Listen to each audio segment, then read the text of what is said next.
Olá, paz do Senhor, tudo bem? Esse é o segundo episódio do nosso podcast da Faculdade Assembleiana do Brasil, FACEB, aqui do curso de Graduação de Teologia EAD. Nós estamos na disciplina de História das Assembleias de Deus, que está sob orientação do professor Carlos Aurélio Grangeiro. E hoje estaremos entrevistando o professor Genilson Araújo. Nossa entrevistadora vai ser nossa colega, nossa irmã, Silvani Alves. Querida, fique à vontade. Como diz Irã, meu nome é Silvani Alves e vou fazer umas perguntas com relação à exegese do Novo Testamento, 1 Coríntios 12, 7 e 11. Eu gostaria de saber, professor Genilson, qual a delimitação correta dessa passagem? Então, Silvani, o primeiro ponto que a gente precisa entender é que a passagem completa, ela é do capítulo 12, do 1 ao 11. Essa é a delimitação correta. A passagem anterior ela vai tratar de alguns aspectos da Santa Ceia e a passagem posterior vai tratar de alguns aspectos da unidade da igreja. Então, nós chamamos em exegese de perícope, que é uma passagem que tem uma ideia completa. Essa ideia pode ser tanto dependente ou independente da anterior e da posterior. Então, para fazer a delimitação da passagem, nós fazemos uma análise do contexto remoto e imediato. O que é o contexto imediato? É o que vem antes e o que vem depois. Então, isso eu já falei, ela faz divisões com a questão da ceia e a questão da unidade da igreja. Todo o livro da Bíblia, toda carta da Bíblia, especificamente as cartas, elas têm uma estrutura literária, que é o contexto maior. O autor bíblico, ele não escreveu a Bíblia em forma de ata. Foi ali escrevendo de maneira sem fazer pontuações de divisões. Não, a carta de 1 Coríntios, ela contém basicamente 3 divisões. Ela tem a introdução, capítulo 1, depois ela vai tratar aí dos relatos, né, daqueles que trouxeram a informação acerca da carta, porque as cartas de Paulo, normalmente, elas são para responder algumas questões doutrinárias, a qual ele tomou nota por alguém. Então, a segunda divisão, então, é do capítulo, parte do capítulo 1 até o capítulo 6, ele vai tratar das informações que ele recebeu. O capítulo 7 em diante, ele vai dar respostas aos problemas doutrinários desta igreja. Ele vai, então, responder, tentar resolver, né, trazer uma solução para o problema do divórcio, a bagunça na ceia, a questão da ressurreição.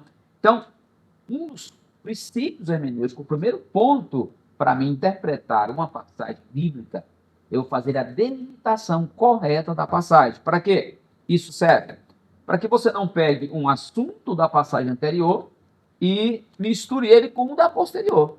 Se você assim fizer, você vai fazer uma interpretação incorreta. Então, a análise exegética, deixar bem claro, né, Silvani, que nós estamos aqui numa proposta da disciplina da Assembleia de Deus, mas para discutir essa questão da carta, essa passagem em si, que algumas Bíblias traz como título, né, como a ARA, por exemplo, a minha revista atualizada, acerca dos dons espirituais. Então, observe que do versículo 1 ao 11, ele vai unicamente tratar dos dons espirituais especificamente. Ele pode até citar algo nas outras passagens a respeito disso, mas dentro dessa estrutura literária da delimitação, nós precisamos identificar essa carta, a sua relação com a anterior, com a posterior, e como que ela se encaixa dentro da estrutura geral. Dentro da estrutura geral, ela é uma das respostas, dentre muitas questões levantadas, informada a Paulo, dos problemas da igreja ali. Então, dentro dá uma resposta, Irã. Então, do 1 ao 11, ele trata exclusivamente dos dons espirituais, professor? Da passagem, né? Isso. Então, exatamente. Então, qual que seria digamos assim, a ideia da perícope? Ele vai exclusivamente, tudo que ele vai falar, todas as frases, todos os verbos, todos os adjetivos, tudo que ele vai usar é apontando para isso, tentando, né? Ou seja, ele escolheu esse trecho, essa passagem, justamente para tratar dessa questão exclusivamente. Perfeito. Então, professor, eu gostaria de fazer mais outra pergunta. Diante desse texto bíblico, qual a palavra ou termo ou oração principal no original?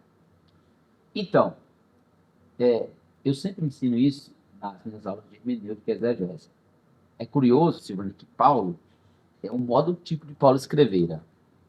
ele sempre vai começar com a ideia temática e depois ele desenvolve. Isso é uma escrita atual, né?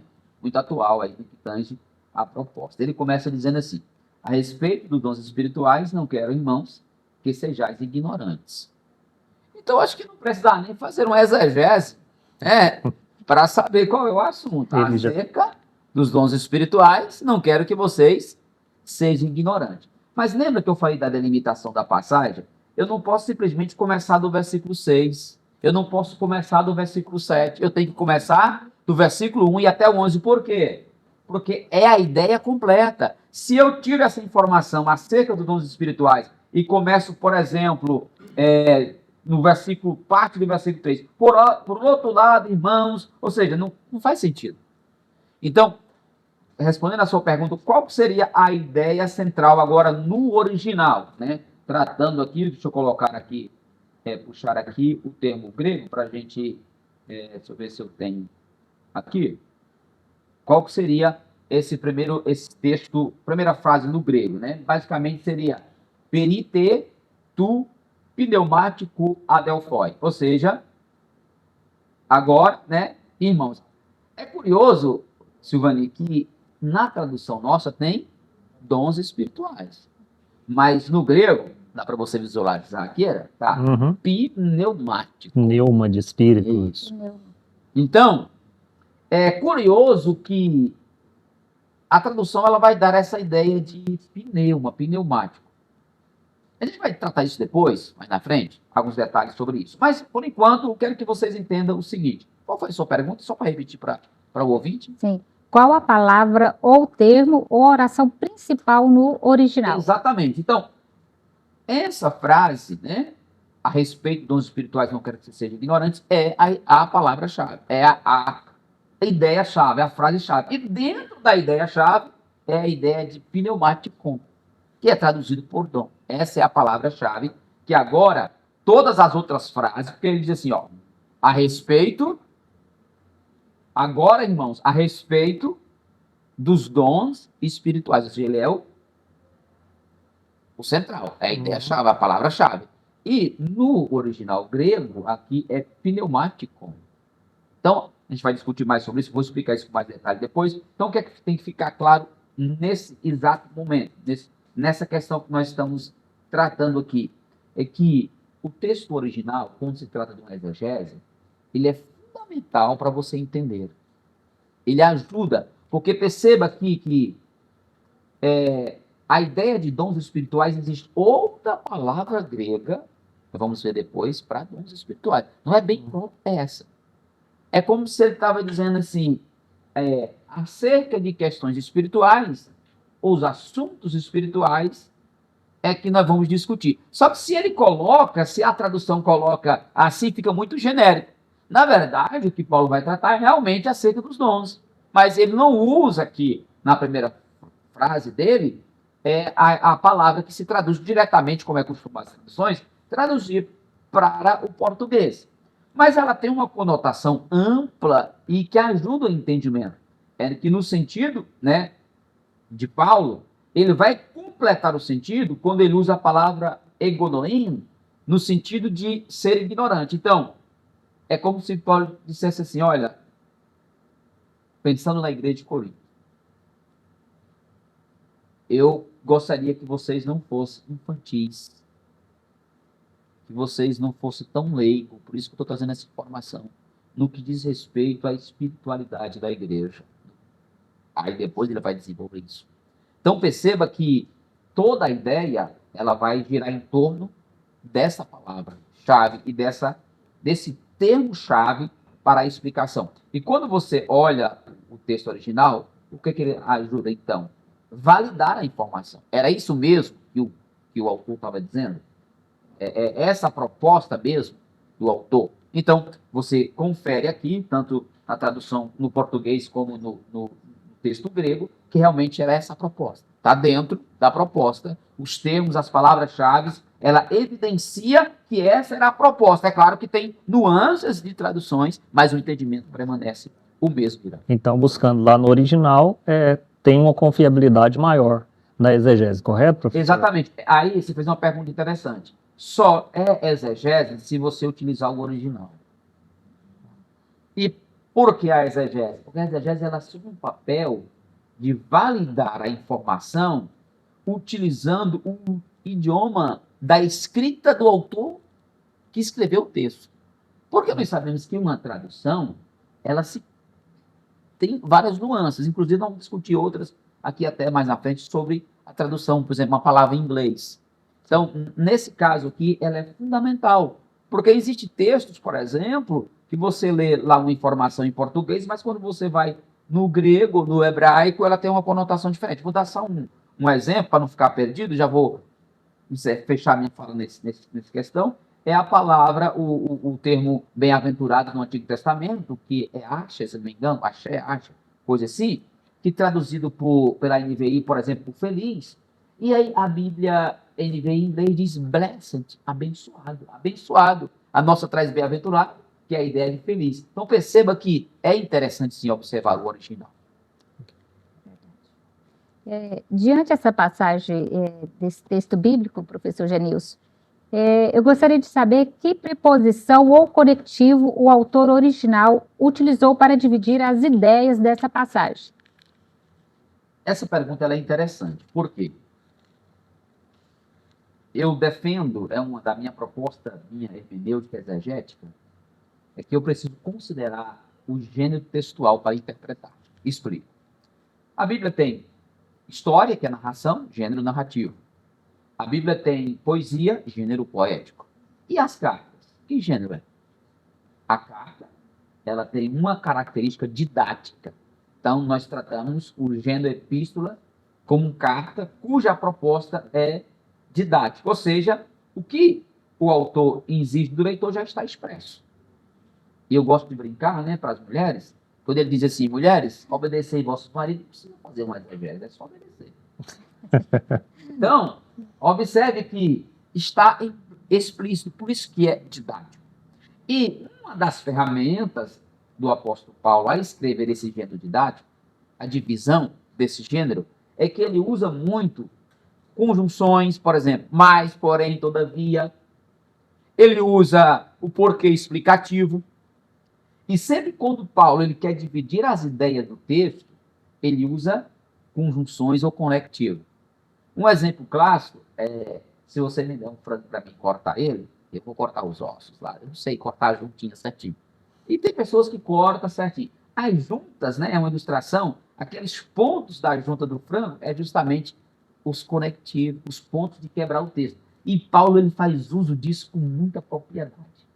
Ele usa, por exemplo, ele diz uma palavra e quer dizer o contrário, ele mais. Ou seja, mais é uma conjunção adversativa, a ideia de contrário. Mas nesse texto especificamente, ele usou uma palavra que não é muito comum. Que na sua Bíblia, você que está nos ouvindo, é o termo outro. A partir do versículo 9, no 9 ele já começa. A outro o mesmo Espírito, o outro o Espírito, o outro dom de curar, o outro operação de milagre. Esse termo outro, ele faz um trocadilho dentro dessa, e ele ajuda muito você a entender as passagens. Todas as vezes que ele diz o outro, ele muda um dom para um dom para o outro, um dom para um dom para o outro. Então, o termo que em grego é alô, ele repetiu, se não me engano, no versículo 10, 4 vezes. Então, a ideia, qual que é a ideia, então? O que Paulo quer mostrar com isso? A variedade, a especificação, é que os dons não é, os 10 não é para um só, né? É como se, os 8, né? Depende de como se discute, ou seja, os 9, né? Desculpa. É a ideia de que isso é muito variável. E eu gostaria de fazer uma palhinha aqui, já estamos discutindo dentro da temática Assembleia de Deus, e como é a igreja pentecostal, a gente precisa pensar nisso quando for ensinar os dons da igreja. Colocar essa característica do outro, do outro, do outro. Né? E não do meu, do meu, do meu. E é proposital, não dá para a gente explorar toda essa questão do outro aqui, mas é algo que ele usa para dizer. Vou só repetir, por exemplo, a outro o mesmo Espírito e fé. A outro o mesmo Espírito dom de curar. Então, o dom da fé e dom de curar parece que não é como se ele dissesse, talvez não seja para o Irã esses dois, né? Mas ele tenha só o dom da fé. Mas desculpa, esqueci o nome. Silvani. A Silvani já tem o dom de curar. Observe que o outro, de maneira se torna o coletivo. E uma análise exegética desse texto não pode desprezar essa nuance. Eu acho que procurei responder a sua pergunta. Não sei se foi suficiente, Irã. O que você acha? Foi ótimo. Eu acho que através disso aí dá para a gente ver o corpo de Cristo demonstrado nas palavras de Paulo, né, professor? Exatamente. E parece que o texto original ele vai nos trazer isso. Ele nos dá essa ajuda, né? É isso. Exatamente, é muito bom falar disso. E eu gostaria de fazer, professor, a última pergunta. Qual a palavra possui o sentido semântico no original que auxilia no seu entendimento? Então, eu vou até puxar aqui, se não me engano, no versículo 4. Você pode olhar na sua Bíblia em casa, e aqui eu vou puxar ela no grego. Ele vai dizer assim, versículo 4. Diáceres de charismaton esti. Tu te autor pneuma. A tradução seria, ao pé da letra, né? A variedade, né? Como ele coloca aqui. Ora, os dons são diversos. Ou há uma variedade de dons, mas o Espírito é o mesmo. Então, observe que aqui, Irã, ele não usou mais pneumático, mas carisma, ou já, né, o substantivo carismaton, ou que vem da ideia de carisma. Qual é a conotação disso para a Assembleia de Deus hoje? Vamos agora fazer uma conexão direta. Eu sou assembleano desde meus 15 anos. E por muito tempo, antes dos meus estudos exegéticos, Silvani, não me foi ensinado que a palavra dom na Bíblia vem de carisma. E qual é a ideia, a palavra português direto da palavra carisma? Graça. Ou seja, é uma dádiva, é um dom de Deus, um presente de Deus, e agora eu vou usar o inglês, que ele vai usar a palavra, se não me engano, gift, para que a ideia ela traduz como presente na língua inglesa. Então, os dons espirituais, falando numa perspectiva pentecostal, o pentecostal tem essa percepção, principalmente a Assembleia de Deus, que é uma das pioneiras na proposta pentecostal no Brasil, junto com a congregação cristã, foi ela detentora dessa proposta pentecostal. A Assembleia de Deus, ela tem essa, digamos, ela entende essa proposta, mas por muito tempo, às vezes foi mal entendido que o dom era algo que eu conquistava. Era uma conquista pessoal. Mas, perceberam, se ela originalmente da ideia de carisma, graça, favor e merecido, entende-se então, Irã, que não se trata de uma conquista pessoal. Concorda comigo, Irã? Sim, eu não posso conquistar um presente. Exatamente. Então, observe que, para a igreja de Corinto, nesse contexto aqui, Deus, de maneira graciosa, disponibilizou os seus dons a essa igreja. E Paulo está dizendo isso. E numa perspectiva assembleiana pentecostal, nós precisamos entender, ou qualquer linha pentecostal precisa entender. Eu vou só abrir um parênteses aqui. Eu encontrei pessoas que dizem assim, eu quero ter tal dom, eu quero ser. Não é a ideia de que eu quero ser. Não é isso. Essa é a proposta. A análise exegética era ser dessa conclusão. E muitos nossos irmãos da Assembleia Pentecostal já sabem disso. Mas os que não sabem, né, é interessante que saibam que isso é uma dádiva, uma graça disponibilizada à sua igreja, da parte do Senhor. É claro que a Bíblia diz que eu devo que buscar, que eu tenho que orar, obviamente, mas não tem como eu escolher. Não é algo pessoal, não é algo conquistado, não é algo. Não, surgiu até na internet alguém perguntando como se compraria. A própria Bíblia mostra lá quando Paulo, né, num contexto que Paulo estava, que foi perguntado como se faria para obter aquele, né, que os apóstolos tinham aqueles dons. Enfim, não vou entrar nesse método para a gente não fugir da proposta aqui, esgotar o nosso tempo. Mas o fato é que eu gostaria de frisar isso de uma perspectiva como uma faculdade assembleana no Brasil, como um professor de exegese para os alunos da disciplina do quinto período, que nós precisamos entender, igreja, que os dons em Coríntios, carisma, que vem do termo grego, né? Carisma, carismático, é uma dádiva, um presente de Deus disponibilizado ao seu povo. Não é uma conquista pessoal, não é uma escolha pessoal, mas é a graça e a bondade de Deus, né? É uma maneira, né, em que Deus, através do seu Espírito Santo, se relaciona com a sua igreja, despertando cada um para uma função, para o ministério, conforme o seu querer e a sua vontade. E ele vai dizer que, né, ele vai dividir aqui, vai tratar de discernimento de espírito, ele vai tratar de variedade de línguas, capacidade de interpretar, enfim, uma série de coisas. Mas deve ficar claro para você que não é algo que você escolhe, é um dom, é uma graça de Deus disponibilizar a sua igreja. Exato. Amém. Isso. Isso, muito obrigado, professor Janilson. Eu agradeço, foi um privilégio estar aqui com o senhor fazendo essa entrevista. Muito obrigado mesmo. Muito obrigado, Irã. Mais uma vez, muito obrigado, professor Genilson. Muito obrigado, colega Silvani. E, meus irmãos, esse foi o podcast número 2. Aqui quem fala é Irã Teixeira e a paz do Senhor. Te aguardo para o número 3.